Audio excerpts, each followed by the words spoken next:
नमस्कार दोस्तों। वातापी अथवा बादामी के चालुक्य वंश पर ये हमारी दूसरी वीडियो है।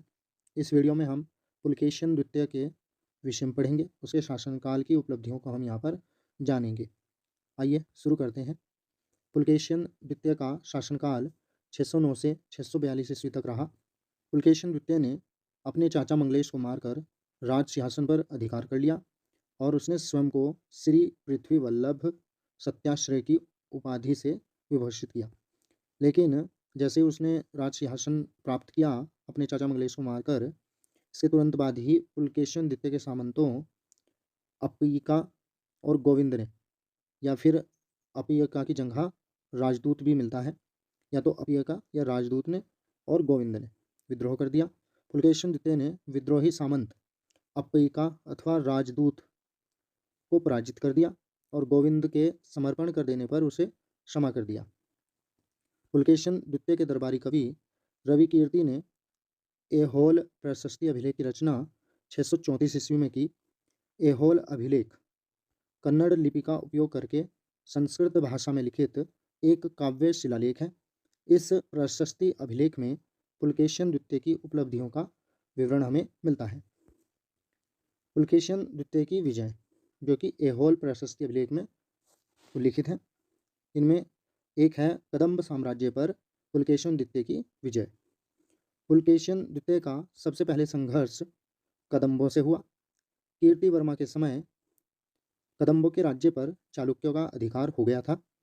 संभवतः ऐसा हुआ होगा, मंगलेश और पुलकेशिन के बीच जब गृह युद्ध हुआ तो उसका लाभ उठाकर कदम्बों ने स्वयं को चालुक्यों की अधीनता से मुक्त कर लिया होगा। इसलिए पुलकेशिन द्वितीय ने कदम्ब शासक कुंडावरमरस पर हमला किया और उसकी राजधानी वनवासी को ध्वस्त कर कदम्ब राज्य को चालुक्य साम्राज्य में मिला लिया गया। अलुप्स या अलूप दक्षिण कन्नड़ जिले में कदम्बों का एक सामंत था और कदम्बों की हार के बाद उसने भी पुलकेशिन द्वितीय की अधीनता स्वीकार कर ली थी। तो इस प्रकार से कदम्ब साम्राज्य पूरी तरह से पुलकेशिन द्वितीय के अधीन आ गया था। गंगवाड़ी राज्य पर विजय। इसके बाद पुलकेशिन ने कर्नाटक क्षेत्र में गंगवाड़ी राज्य के पश्चिमी गंग नरेश दुर्विनीत को अपने अधीन किया और उसकी पुत्री से विवाह किया। फिर कोंकण क्षेत्र पर विजय प्राप्त की। पुलकेशिन ने उत्तरी कोंकण क्षेत्र के शासक मौर्यों की राजधानी पुरी पर आक्रमण कर उन्हें पराजित किया। इनकी राजधानी पुरी जो थी वो मुंबई के निकट एलिफेंटा द्वीप पर स्थित धारापुरी है, वर्तमान धारापुरी। पुरी को पश्चिमी समुद्र की लक्ष्मी कहा जाता था। यह उस समय का प्रसिद्ध समुद्री बंदरगाह था और सामरिक दृष्टि से महत्वपूर्ण था। त्रिमहाराष्ट्र पर विजय। ऐहोल लेख के अनुसार पुलकेशिन द्वितीय ने त्रिमहाराष्ट्र पर कब्जा कर लिया था, जिसमें 99,000 गांव शामिल थे। इतिहासकार DC सरकार के अनुसार त्रिमहाराष्ट्र का तात्पर्य महाराष्ट्र, कोंकण और कर्नाटक राज्यों से है, जबकि नीलकंठ शास्त्री मानते हैं कि ये गांव नर्मदा और ताप्ती नदियों के बीच के भूभाग में फैले हुए थे, जो 99,000 गांव थे। पूर्वी दक्कन पर विजय। त्रिमहाराष्ट्र पर कब्जा करने के बाद पुलकेशिन द्वितीय ने कौशल और कलिंग पर अधिकार किया। इस समय दक्षिण कौशल पर पांड्य वंश का और कलिंग पर पूर्वी गंग वंश का शासन था। उसके बाद पुलकेशिन ने आंध्र प्रदेश के वेंगी क्षेत्र में स्थित पिष्टपुर पर आक्रमण किया। वहाँ विष्णुकुंडिन राजवंश का शासन था। उसने कुणाल कोल्लार झील के तट पर विष्णु कुंडिनों को हराया था। यानी कि युद्ध जो हुआ था पुलकेशिन द्वितीय और कुंडिन वंश के बीच, वो कुणाल वर्तमान कोल्लार झील के तट पर हुआ था, जिसमें पुलकेशिन द्वितीय विजय रहा था। पुलकेशिन द्वितीय ने अपने भाई विष्णुवर्धन को 624 ईस्वी में राज्यपाल के रूप में पूर्वी दक्कन में जीती हुई भूमि यानी कि वेंगी क्षेत्र और कलिंग पर अधिकार दे दिया था, जिसमें विष्णुवर्धन ने पूर्वी चालुक्य वंश की शाखा की स्थापना की थी, जिसने 1070 ईस्वी तक आंध्र प्रदेश पर शासन किया था। यानी कि वेंगी क्षेत्र पर शासन किया था 1070 ईस्वी तक। पल्लवों पर विजय। इसके बाद पुलकेशिन द्वितीय का कांची के पल्लवों से संघर्ष हुआ। पल्लवों के विरुद्ध उसका प्रथम आक्रमण सफल रहा।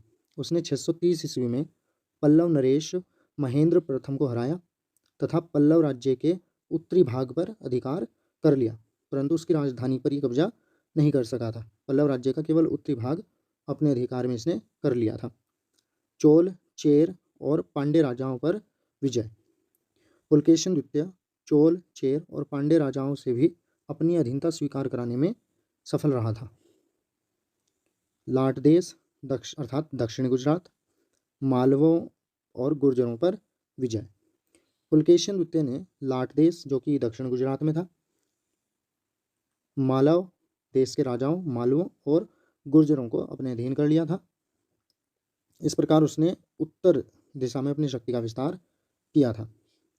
हर्षवर्धन पर विजय। पुलकेशिन द्वितीय ने हर्षवर्धन को नर्मदा नदी के तट पर हराया था।